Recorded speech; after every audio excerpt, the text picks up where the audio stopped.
దేశంలో ఎన్నో రకాల విపత్తులు వచ్చాయి. భారీ వర్షాలు, వరదలు, సునామీలు, భూకంపాలు విధ్వంసం సృష్టించాయి.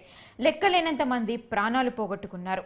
కానీ సముద్రుడు రాసిన రక్త చరిత్రగా నేటికి భయంకర కాలరాత్రి అంటే మాత్రం గుర్తొచ్చేది మాత్రం దివిసీమే. వేలాది మంది సముద్ర గర్భంలో కలిసిపోయారు. నాటి ఉప్పెన జరిగి సరిగ్గా 47 ఏళ్లు నేటికి మాయని గాయంగానే ఉండిపోయింది.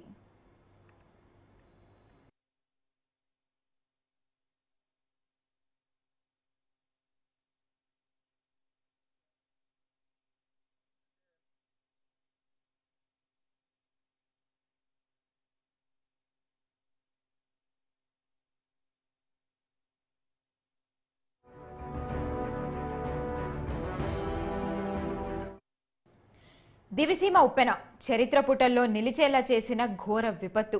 రాకాసి అలల తాకిడికి ఊళ్లకు ఊళ్లే మాయమైపోయాయి. భారతదేశ చరిత్రలోనే అత్యంత ఘోరమైన విషాదం ఇది.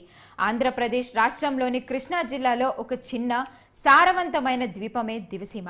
1977 నవంబర్ 19వ తేదీన విధి చిన్నచూపు చూసింది. చరిత్రలో అది కేవలం ఒక తేదీ మాత్రమే కాదు, దివిసీమపై ప్రకృతి చేసిన మృత్యు సంకేతానికి చిహ్నం. ఆ రోజు రాకాసి అలల రూపంలో విరుచుకుపడింది.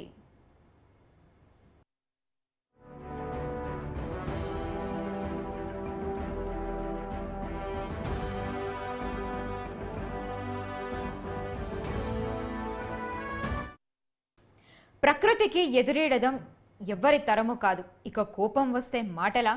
భారీ వర్షాలు, వరదలు, ఉప్పెనలు, సునామీలు, భూకంపాలు వంటి విధ్వంసాన్ని సృష్టిస్తాయి. మానవ జీవితాలను భయభ్రాంతులకు గురిచేస్తుంది. అది కాలరాత్రి. అక్కడి నివాసితులపై ప్రకృతి కన్నెర్ర చేసింది. మృత్యు ఉప్పెన రూపంలో ముంచుకొస్తే ఎలా ఉంటుందో ఆనాటి రాత్రి కల్లారా చూశారు దివిసీమ వాసులు.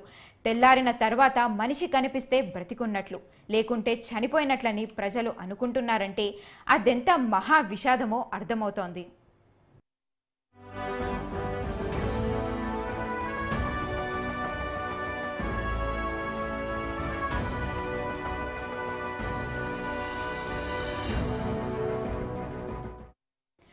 నేటి సాంకేతిక పరిస్థితులు అప్పట్లో అందుబాటులో ఉండేవి కావు. విపత్తులను ముందస్తుగానే గుర్తించే వెసులుబాటులు కూడా చాలా తక్కువే ఉండేవి.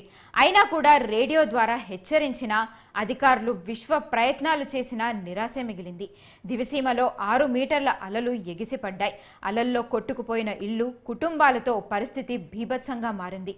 ప్రకృతి విలయ తాండవానికి భారీ వృక్షాలు, కరెంటు పోల్స్ నేలకొరిగాయి. ఆప్తులు కొట్టుకుపోతుంటే కాపాడలేని నిస్సహాయ స్థితిలో ప్రజలు కనురెప్పల నుండి కన్నీరు వాలుజారింది.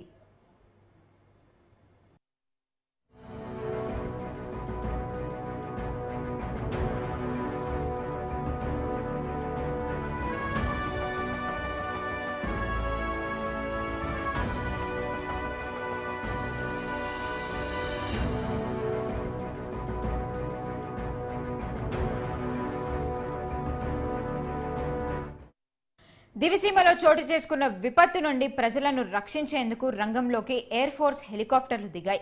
భారతదేశంలో అతిపెద్ద ప్రకృతి విపత్తుగా భావించిన నాటి సంఘటనలో అధికారికంగా 14,000 మంది మృతి చెందగా, పెను తుఫాను ప్రభావంతో సముద్రం ఉప్పొంగి ఊళ్ల మీద పడితే తాటి చెట్టు ఎత్తులో రాకాసి అలలతో ముంచేసిన ఆ విషాద సంఘటనలో అనధికారంగా చనిపోయిన వాళ్ళ సంఖ్య మరో 20,000 వరకు ఉండొచ్చనేది అంచనా.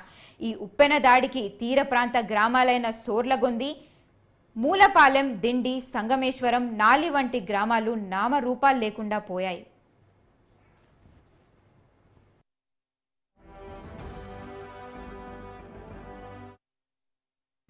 ఊరోవాడ ఏదీ మిగల్లేదు. అందరూ కొట్టుకుపోయారు.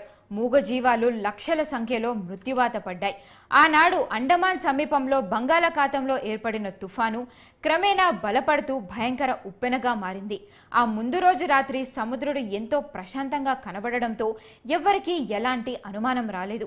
అది భారీ విధ్వంసాన్ని సృష్టించే పెను తుఫానుకి ముందు ప్రశాంతత అని తెలుసుకునే లోపే అనర్థం జరిగిపోయింది.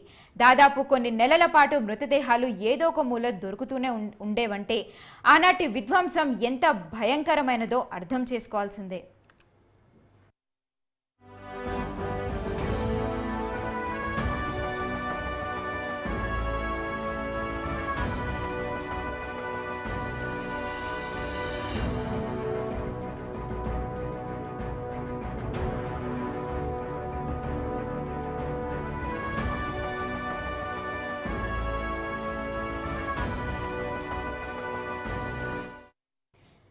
దివిసీమ ప్రారంభంలో తమ ప్రాంతంపై దాడి చేసిన రాకాసి అలల ఎత్తుకి ప్రతిబింబించేలా ఒక స్తూపం కట్టించారు. ఏటా నవంబర్ 19వ తేదీన ఆయా గ్రామాల ప్రజలకు నిద్రలేని రాత్రే గడుపుతారు. 4.5 దశాబ్దాలకు పైగా గడిచినా కూడా స్థానికుల మదిలో సముద్రుడు ఎక్కడ దాడి చేస్తాడోనన్న భయం కలుగుతూనే ఉంటుంది. ఉప్పెన రూపంలో ముంచుకొస్తే ఎలా ఉంటుందో బాధితులు కల్లారా చూశారు. ప్రాణ భయంతో పరుగులు తీశారు. కొందరు మాత్రమే ప్రాణాలను దక్కించుకోగలిగారు. పూర్వీకులు గుర్తును నెమరు వేసుకుంటారు. వారికి ఘనంగా అంజలి ఘటిస్తుంటారు.